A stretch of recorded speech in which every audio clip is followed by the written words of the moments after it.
இன்றைக்கி நம்ம ஒரு சூப்பரான பிரேக்ஃபாஸ்ட் ஆர் டின்னர் ரெண்டுக்குமே யூஸ் பண்ணிக்கலாம். ஆப்பம் எப்படி பண்ணுறதுன்னு தான் பார்க்க போகிறோம். ஓரத்தில் கிறிஸ்பியாகவும் நடுவில் நல்லா மொத்தமாகவும் சாஃப்டாக சூப்பரான ஆப்பம் எப்படி பண்ணுறதுன்னு பார்க்கலாம். ஃபஸ்ட்டு ஒரு டம்ளர் பச்சரிசி எடுத்துக்கலாம். நீங்கள் ரேஷன் பச்சரிசி எந்த பச்சரிசி வேணால் எடுத்துக்கலாம்.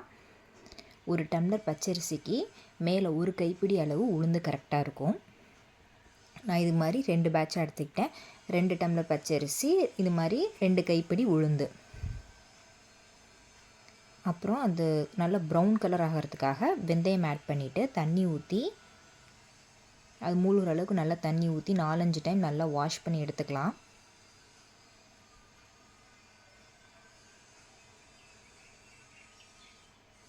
நல்லா 2-3 டைம் நல்லா வாஷ் பண்ணிவிட்டேன்.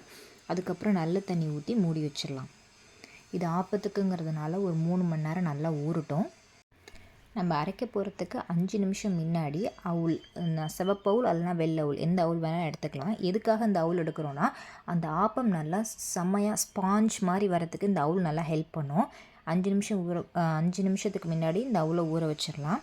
இப்போ நம்ம 3 மணி நேரம் ஊறிடுச்சு. பாருங்கள் எந்த அளவுக்கு ஊறிடுச்சுன்ட்டு. இதில் என்ன, 1 டம்ளர் பச்சரிசி, 1 கைப்பிடி உளுந்து, வெந்தயம், இதுதான் ரேஷியோ. காலையிலைக்கும் நைட்டுக்கும் கரெக்டாக இருக்கும். இப்போ இது ஒரு மிக்ஸி ஜாரில் போட்டு, கொஞ்சமாக தானே இருக்குது குவான்டிட்டி, ஸோ மிக்ஸி ஜார்லேயே போட்டு அரைச்சிடலாம். தண்ணி ஊற்றி நல்ல ஒரு ஃபைனாக அரைச்சிக்கலாம். இது கொஞ்சம் தாராளமாகவே தண்ணி விட்டுக்கலாம். ஏன்னா ஆப்ப மாவுங்கிறது நல்ல தண்ணியாக இருந்தால் தான் நம்மளுக்கு அவ்வளோக்குள்ள மெலிசாக வரும். அதனால் நல்லா தண்ணி ஊற்றி ஃபைனாக அரைச்சிக்கோங்க. கொஞ்சம் கூட நரநரப்பு இல்லாமல் நல்லா ஃபைனாக அரைச்சிக்கலாம். அதே மாதிரி எனக்கு இன்னொரு பேட்ச் வந்துச்சு. ஏன்னா நான் 2 டம்ளர் பச்சரிசி போட்டதுனால 2 டைம் எனக்கு 2 பேட்ச் கிடச்சிச்சு. இது ஒரு பாத்திரத்தில் மாற்றி வச்சுட்டு நம்ம ஊற வச்ச அவுல் இருக்குல்ல, அதையும் ஆட் பண்ணிக்கலாம். இது ரொம்ப நேரம் ஊற வைக்க தேவையில்ல. நீங்கள் கரெக்டாக அரைக்க போகிறதுக்கு 2 நிமிஷம் முன்னாடி ஊற வச்சா போதும். இதுதான் அந்த ஆப்பத்துக்கு நல்ல ஒரு சாஃப்ட்னஸ் கொடுக்கும். அப்புறம் 1 கப் தேங்காய், அவுல் எவ்வளோ எடுக்கிறீங்களோ அதுக்கு ஈக்குவல் குவான்டிட்டி 1 கப் தேங்காய். 2 டம்ளர் நான் அரிசி எடுத்திருக்கேன், 1 கப் தேங்காய். நல்லா தண்ணி ஊற்றி இது ரெண்டுத்தையும் நல்லா ஒரு ஃபைன் பேஸ்ட்டாக அரைச்சி எடுத்துகிட்டு வந்துடலாம்.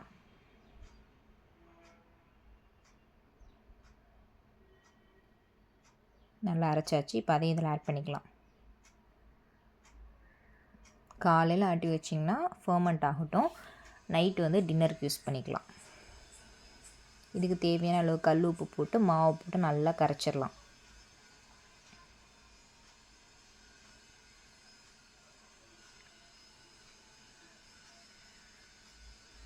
இந்த அளவுக்கு நல்லா கரைச்சிட்டு மூடி வச்சுருங்க. இது நல்லா ஃபர்மெண்ட் ஆகட்டும். ஒரு 5 மணி நேரம் 6 மணி நேரத்தில் புளிச்சிரும். இப்போ ஓப்பன் பண்ணி பார்க்கலாம். நல்லா புளிச்சு வந்துருச்சு. இதை நல்லா மிக்ஸ் பண்ணி விட்டுக்கோங்க. இந்த ஸ்டேஜில் உங்களுக்கு தண்ணி ஊற்றி அந்த கன்சிஸ்டன்சி, மாவோட கன்சிஸ்டன்சி அட்ஜஸ்ட் பண்ணிக்கோங்க.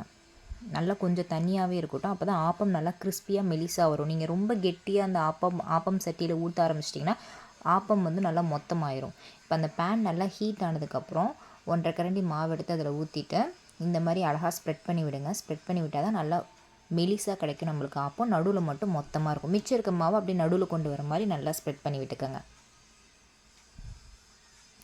லைட்டாக நல்லெண்ணெய் ஊற்றிட்டு, இது ஆயில் ஆப்ஷனல் தான், நான்ஸ்டிக்னால அது அப்படியே தானாக வந்துடும்.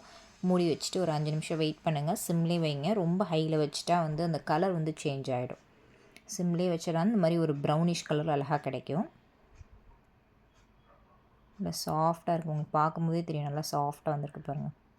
சுட சுட இந்த ஆப்பத்தோட நம்ம தேங்காய் பால், தக்காளி தொக்கு, தேங்காய் பால் சொதி, இது மாதிரி எல்லாமே நீங்கள் வச்சு சாப்பிட்லாம். சூப்பராக இருக்கும். சிக்கன் கிரேவி அட்டகாசமாக இருக்கும். நல்லா கிறிஸ்பியாக ஆப்பம் வரும். இந்த ரேஷியோவில் பண்ணி பாருங்கள். இந்த வீடியோ பிடிச்சிருந்தால் லைக் பண்ணிக்கோங்க, சப்ஸ்கிரைப் பண்ணிக்கோங்க.